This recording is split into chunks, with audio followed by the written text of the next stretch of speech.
मेष राशि वालों, नमस्कार दोस्तों। यदि आप इस वीडियो को देख रहे हैं तो समझ लीजिए कि यह कोई सामान्य भविष्यवाणी नहीं है, बल्कि यह आपकी जन्म कुंडली में बने विशेष ग्रह योगों द्वारा दी गई एक स्पष्ट चेतावनी और साथ ही एक आशीर्वाद है, जो आपको बता रहा है कि अब आपके जीवन में एक बहुत बड़ा बदलाव आने वाला है। और उस बदलाव का केंद्र एक ऐसा व्यक्ति होगा जो न केवल आपके दिल को छुएगा, बल्कि आपकी सोच, आपके रिश्ते और आपके भविष्य के हर फैसले को भी प्रभावित करेगा। यह व्यक्ति आपका प्रेमी, प्रेमिका, कोई पुराना मित्र जो बिछड़ गया था और अचानक वापस आ रहा है, या फिर कोई ऐसा व्यक्ति हो सकता है जो आपके परिवार या कार्यक्षेत्र से जुड़ा हो और आपने उस पर कभी ध्यान नहीं दिया हो, लेकिन अब ब्रह्मांडीय ऊर्जाएं उसे आपके जीवन में ला रही हैं, क्योंकि आपकी कुंडली में सप्तम भाव जो विवाह और साझेदारी का कारक है और पंचम भाव जो प्रेम और रोमांस का प्रतिनिधित्व करता है, दोनों ही इस समय अत्यंत सक्रिय हैं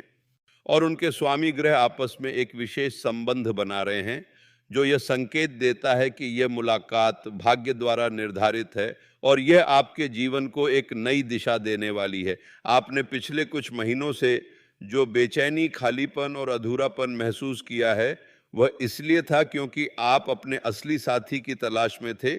और अब वह तलाश समाप्त होने वाली है, क्योंकि आपकी कुंडली में शुक्र ग्रह अपनी पूरी शक्ति के साथ आपके भावों को प्रभावित कर रहा है, जिससे आपका आकर्षण अभूतपूर्व रूप से बढ़ा है और आप चुंबक की तरह सही लोगों को अपनी ओर खींच रहे हैं। लेकिन साथ ही मैं आपको यह भी बताना चाहता हूं कि जब राहु और केतु की धुरी आपके छठे और 12वें भाव में सक्रिय है, तो ये आकर्षण इतना तीव्र हो सकता है कि आप किसी के दिखावटी प्यार में आ सकते हैं। इसलिए मैं ये चेतावनी दे रहा हूं कि आप अपनी आंखें खुली रखें और हर नई मुलाकात को सिर्फ आकर्षण के आधार पर न मापें, बल्कि उस व्यक्ति के स्वभाव, उनके विचारों और उनके आचरण को भी परखें, क्योंकि जो व्यक्ति आपके जीवन में आ रहा है वह आपकी सोच को चुनौती देगा, आपके पुराने विश्वासों को हिलाएगा और आपको उन सवालों के सामने खड़ा करेगा जिनका जवाब आपने कभी नहीं खोजा। यही कारण है कि यह केवल एक प्रेम कहानी नहीं होगी, बल्कि यह आपके व्यक्तिगत और आध्यात्मिक विकास की यात्रा होगी, जहां आप न केवल अपने साथी को बल्कि स्वयं को भी नए रूप में पहचानेंगे। और यही सबसे बड़ा उपहार होगा जो ये रिश्ता आपको देगा। इसलिए इस पल से ही अपने मन को इस बदलाव के लिए तैयार करें और किसी भी पूर्वाग्रह या डर को अपने ऊपर हावी न होने दें। आपकी कुंडली में इस समय जो ग्रह संचरण हो रहा है वह अत्यंत दुर्लभ है, क्योंकि गुरु और शुक्र दोनों ही उच्च स्थिति में एक दूसरे की दृष्टि से प्रभावित हो रहे हैं, जो प्रेम संबंधों में स्थिरता और गहराई का प्रतीक है। और मंगल ग्रह आपके पंचम भाव में अपनी मित्र राशि में बैठा है, जो आपके अंदर जुनून और ऊर्जा का संचार कर रहा है। इसीलिए जब यह व्यक्ति आपसे मिलेगा तो पहली ही मुलाकात में आपके बीच एक अजीब सी बिजली दौड़ेगी और आपको लगेगा कि आप इस व्यक्ति को सदियों से जानते हैं। ये सिर्फ एक भावना नहीं, बल्कि आपकी कुंडली का वैज्ञानिक सत्य है, क्योंकि इस समय चंद्रमा आपके 7वें भाव के स्वामी के साथ एक त्रिकोण योग बना रहा है, जो भावनात्मक जुड़ाव को असाधारण बनाता है। और आप पाएंगे कि आप उन्हें अपनी हर बात बिना किसी हिचकिचाहट के बता सकते हैं, मानो आप उन्हें पिछले जन्म से जानते हैं। ये आत्मीयता इतनी प्रबल होगी कि आप स्वयं हैरान रह जाएंगे और आपको विश्वास हो जाएगा कि ये व्यक्ति वास्तव में आपके लिए बना है। परंतु मैं आपको एक और महत्वपूर्ण पहलू पर ध्यान देने के लिए कहूंगा कि आपकी कुंडली में शनिदेव वक्री अवस्था में आपके 3रे भाव में बैठे हैं, जो संचार और साहस का भाव है। इसीलिए संभावना है कि इस रिश्ते की शुरुआत में आपको कुछ संकोच या बोलने में रुकावट महसूस हो, लेकिन धीरे धीरे जब आप एक दूसरे को समझेंगे तो ये बाधा समाप्त हो जाएगी और आपका संवाद अत्यंत प्रवाहमयी हो जाएगा। और एक बात और, ये व्यक्ति आपके जीवन के उस पुराने घाव को भी छू सकता है जो किसी पिछले रिश्ते की वजह से बना था, और हो सकता है कि उस दर्द को सामने लाने से आपको कुछ असहजता हो, लेकिन यह आवश्यक है, क्योंकि तभी आप पूरी तरह से मुक्त होकर इस नए रिश्ते में प्रवेश कर सकेंगे। इसलिए डरे नहीं, बल्कि इस प्रक्रिया को अपने उपचार का अवसर मानें और पूरे विश्वास के साथ इसका सामना करें। अब जब सावन का पवित्र महीना चल रहा है तो यह समय आपके लिए और भी अधिक विशेष हो जाता है, क्योंकि सावन में शिव और पार्वती के मिलन का प्रतीकात्मक उत्सव मनाया जाता है और यह वही समय है जब ब्रह्मांड में प्रेम की ऊर्जा अपने चरम पर होती है। इसलिए यदि आप इस महीने में कुछ सरल उपाय करते हैं तो यह नया रिश्ता और अधिक सुदृढ़ हो सकता है और आपको जीवन भर की खुशियां दे सकता है। पहला उपाय यह है कि प्रत्येक सोमवार को सुबह स्नान करने के बाद भगवान शिव को जल अर्पित करें और मानसिक रूप से संकल्प लें कि आप सच्चे प्रेम को स्वीकार करने के लिए तैयार हैं। साथ ही शिवलिंग पर बेलपत्र चढ़ाएं और एयूएम नमः शिवाय मंत्र का 108 बार जाप करें। इससे आपके मन की सभी नकारात्मक शक्तियां समाप्त हो जाएंगी और आप एक सकारात्मक ऊर्जा से घिर जाएंगे। दूसरा उपाय है कि रोज रात को सोने से पहले एक दीपक घी का जलाकर उसे तुलसी के पौधे के पास रखें और कुछ देर उसके पास बैठकर यह विचार करें कि आप अपने जीवन में जिस व्यक्ति को आने देना चाहते हैं वह आपके लिए सुखद और शांतिदायक हो। इससे आपके आसपास सकारात्मक कंपन पैदा होते हैं और जो व्यक्ति आपके जीवन में आता है वह सही इरादों के साथ आता है। तीसरा उपाय जो विशेष रूप से सावन में किया जाना चाहिए वह है काले तिल और गुड़ का दान करना, क्योंकि यह राहु के प्रभाव को कम करता है और आपके रिश्ते को किसी भी प्रकार के भ्रम या धोखे से बचाता है। यदि संभव हो तो शनिवार को हनुमान जी को सरसों के तेल का दीपक अर्पित करें और हनुमान चालीसा का पाठ करें, क्योंकि हनुमान जी राहु और शनि दोनों के नकारात्मक प्रभावों से रक्षा करते हैं और आपको आत्मबल प्रदान करते हैं। चौथा उपाय है कि आप जिस व्यक्ति से मिलने वाले हैं उसके लिए प्रतिदिन एक गिलास पानी में थोड़ी सी मिश्री डालकर उसे किसी पौधे की जड़ में अर्पित करें और मन ही मन ये प्रार्थना करें कि आप दोनों का मिलन मंगलमय हो। ये एक शक्तिशाली प्रक्रिया है जो अनजाने में ही सही आपके बीच प्रेम और सद्भाव की लहरें भेजती है। पांचवा और अंतिम उपाय यह है कि आप रोज सुबह उठकर पूर्व दिशा की ओर मुख करके 3 गहरी सांसें लें और अपने उस आदर्श साथी की कल्पना करें जैसा आप चाहते हैं और इस कल्पना को पूरी श्रद्धा और विश्वास के साथ ब्रह्मांड को समर्पित कर दें, क्योंकि जब आप स्पष्ट रूप से अपनी इच्छा व्यक्त करते हैं तो ब्रह्मांड आपको वही प्रदान करता है। ये उपाय बहुत सरल हैं, लेकिन यदि आप इन्हें नियमित रूप से करते हैं तो ये न केवल आपके रिश्ते को सकारात्मक दिशा देंगे बल्कि आपके मन को भी शांत और स्थिर बनाएंगे, जो इस समय अत्यंत आवश्यक है, क्योंकि जब आपका मन शांत होगा तो आप किसी भी परिस्थिति में सही और गलत का अंतर स्पष्ट रूप से समझ पाएंगे और किसी के बहकावे में नहीं आएंगे। अब ये समझना भी जरूरी है कि यह नया व्यक्ति आपके जीवन में किस रूप में आ सकता है, क्योंकि हर किसी की कुंडली अलग होती है। फिर भी यह सार्वभौमिक संकेत है कि आने वाले दिनों में आपको किसी से मुलाकात होगी जो आपकी दुनिया बदल देगा। हो सकता है कि यह व्यक्ति आपके कार्यालय में कोई नया सहयोगी हो जिसके साथ काम करने में आपको शुरुआत में कठिनाई हो, लेकिन धीरे धीरे वह आपका सबसे अच्छा मित्र और फिर उससे भी अधिक बन जाए। या हो सकता है कि यह कोई पुराना स्कूल या कॉलेज का मित्र हो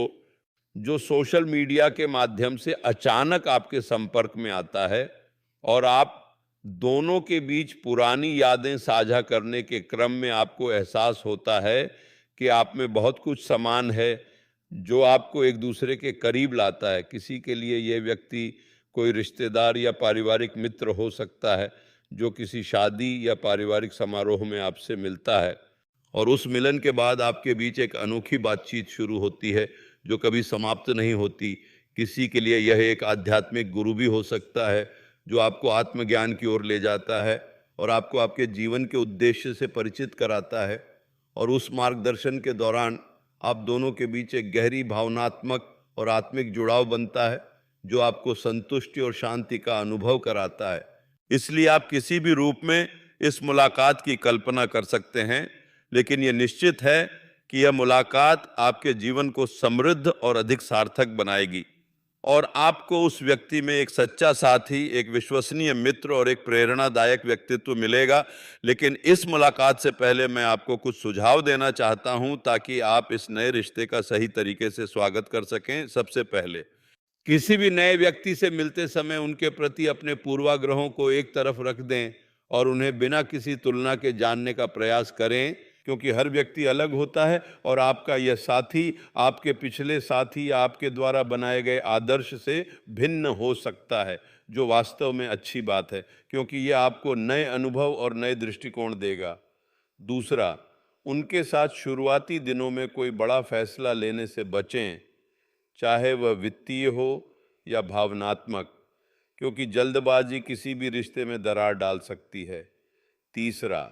अपने परिवार और करीबी दोस्तों को इस रिश्ते के बारे में बताएं और उनकी राय लें, क्योंकि कभी कभी बाहर से देखने वाले व्यक्ति को वह सूक्ष्म अंतर नजर आता है जो हम खुद नहीं देख पाते। और चौथा, हमेशा अपने अंतर्ज्ञान पर भरोसा करें। अगर आपको किसी बात पर असहजता या संदेह होता है तो उसे नजरअंदाज न करें, क्योंकि आपका अंतर्ज्ञान ही आपकी सबसे मजबूत रक्षा प्रणाली है।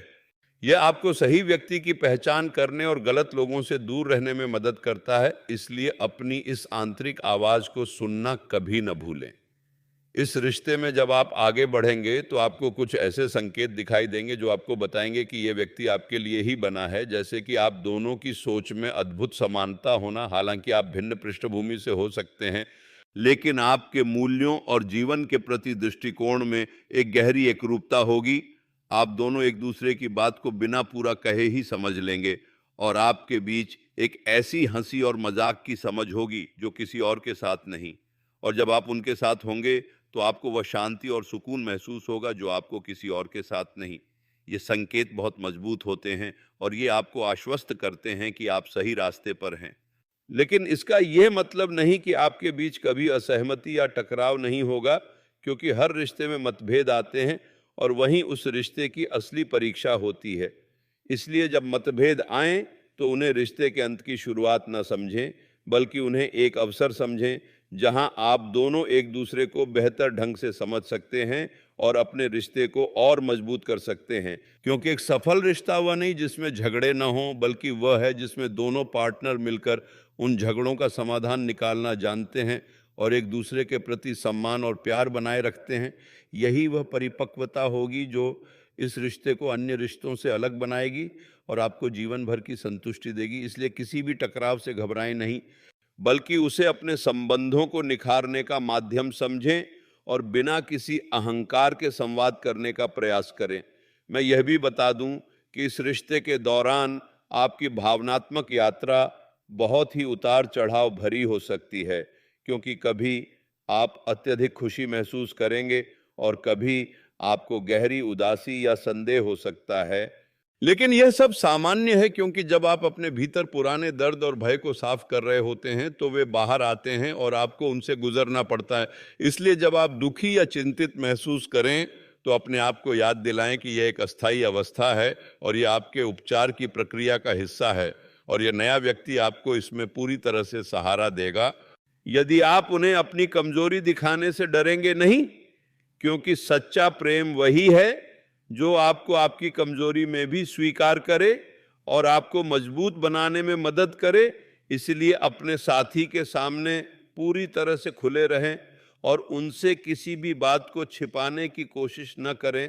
क्योंकि यही पारदर्शिता आपके बंधन को अटूट बनाएगी और आपको विश्वास की वह गहराई प्रदान करेगी जो किसी भी रिश्ते की सबसे मजबूत नींव है। और जब आप इस स्तर पर पहुंच जाएंगे तो आप पाएंगे कि आपके बीच की दूरी पहले जितनी नहीं रही और आप एक दूसरे के विचारों को बिना शब्दों के भी समझ सकते हैं। यही वह अवस्था है जिसे प्रेम की पराकाष्ठा कहते हैं और आप उस तक अवश्य पहुंचेंगे, बशर्ते आप इस यात्रा को पूरी निष्ठा और धैर्य के साथ पूरा करें। अब इस वीडियो के अंत में मैं आपको कुछ महत्वपूर्ण सलाह देना चाहता हूं जो आपको इस नए रिश्ते को और अधिक सफल और स्थायी बनाने में मदद करेंगी। सबसे पहले, कभी भी अपने पार्टनर से तुलना न करें, न तो अपने पिछले रिश्तों से और न ही किसी और के रिश्तों से, क्योंकि हर रिश्ता अलग होता है और उसकी अपनी खूबसूरती होती है। जब आप तुलना करते हैं तो आप उस खूबसूरती को नष्ट कर देते हैं और अपने रिश्ते को एक अस्वस्थ प्रतियोगिता में बदल देते हैं जो कभी सफल नहीं होती। दूसरा, अपने पार्टनर की खामियों को स्वीकार करना सीखें और उनकी खूबियों पर ध्यान केंद्रित करें, क्योंकि कोई भी इंसान पूर्ण नहीं होता है, लेकिन अगर आप उनकी अच्छाइयों पर ध्यान देंगे तो आप उनसे और अधिक प्रेम करेंगे और आपके रिश्ते की गुणवत्ता बेहतर होगी। तीसरा, एक दूसरे के साथ नियमित रूप से गुणवत्तापूर्ण समय बिताएं, चाहे आप कितने भी व्यस्त क्यों न हो, क्योंकि समय ही वह गोंद है जो रिश्ते को एक साथ बांधे रखता है। और इस समय में एक दूसरे के साथ पूरी तरह से उपस्थित रहें, मोबाइल या अन्य विकर्षणों को दूर रखें। चौथा, एक दूसरे के सपनों और लक्ष्यों को समझें और उनमें सहयोग करें, क्योंकि जब आप एक दूसरे के सपनों का हिस्सा बनते हैं तो आपकी साझेदारी अधिक मजबूत और सार्थक हो जाती है। और पांचवां, कभी भी किसी भी बात को मन में रखकर उसे बढ़ने न दें, बल्कि तुरंत बात करें और समाधान निकालें, क्योंकि अनकही बातें विष बन जाती हैं और रिश्ते को अंदर से खोखला कर देती हैं। इसीलिए खुलकर बात करें, अपनी भावनाओं को व्यक्त करें और अपने पार्टनर की भावनाओं को भी सुनें, क्योंकि संवाद ही किसी भी सफल रिश्ते की आत्मा है। इन आदतों को अपने दैनिक जीवन में शामिल करें और देखें कि आपका रिश्ता कितना सुंदर और मजबूत होता है, क्योंकि सच्चा प्रेम एक बार मिलने से नहीं होता, बल्कि रोज निभाने से बनता है। और यदि आप इसे रोज निभाएंगे तो ये रिश्ता जीवन भर आपको खुशियां देगा। अंत में मैं आपको केवल इतना कहना चाहता हूं कि यह समय आपके लिए अत्यंत महत्वपूर्ण है, क्योंकि आप एक नए सफर की शुरुआत करने वाले हैं जो आपको प्रेम, सौंदर्य और आत्मज्ञान से भर देगा। इस सफर को पूरी गंभीरता लेकिन साथ ही हल्के मन और आनंद के साथ लें, क्योंकि यह जीवन का सबसे सुंदर अनुभव होने वाला है और मुझे विश्वास है कि आप इसे पूरी तरह से जिएंगे और इसका अधिकतम लाभ उठाएंगे। जो व्यक्ति आपके जीवन में आने वाला है उसे अपने दिल की गहराइयों से स्वीकार करें और उन्हें बिना किसी पूर्वाग्रह के जानने का प्रयास करें, क्योंकि वह आपके जीवन में एक महत्वपूर्ण कारण से आया है और वह आपको बहुत कुछ सिखाएगा और देगा। इसलिए उनका आभारी रहें, चाहे परिस्थिति कैसी भी हो, और हमेशा याद रखें कि हर मुलाकात हमें कुछ सिखाने के लिए होती है और यह मुलाकात आपको प्रेम, धैर्य, विश्वास और आत्मसम्मान के बारे में सिखाने आई है, जो आपके जीवन को एक नई दिशा प्रदान करेगी। मैं आपको माता रानी और हनुमान जी का आशीर्वाद देता हूं कि आपका यह नया सफर सुखद, समृद्ध और प्रेम से भरा हो और आपको हर कदम पर सफलता और संतुष्टि मिले, क्योंकि आप इस योग्य हैं और आपके भाग्य में यह बदलाव लिखा है। इसलिए इस पल का आनंद उठाएं और आने वाले कल की चिंता न करें, क्योंकि जिसके साथ आप हैं वह आपको हर परिस्थिति में संभाल लेगा। बस उस पर विश्वास रखें और अपने विश्वास को मजबूत रखें, यही आपकी सबसे बड़ी ताकत है। और अंत में एक बार फिर से जय माता दी, शुभ भविष्य, और आपके जीवन में आने वाला यह नया प्रेम आपको अनंत खुशियां दे। इस सुंदर यात्रा के लिए शुभकामनाएं।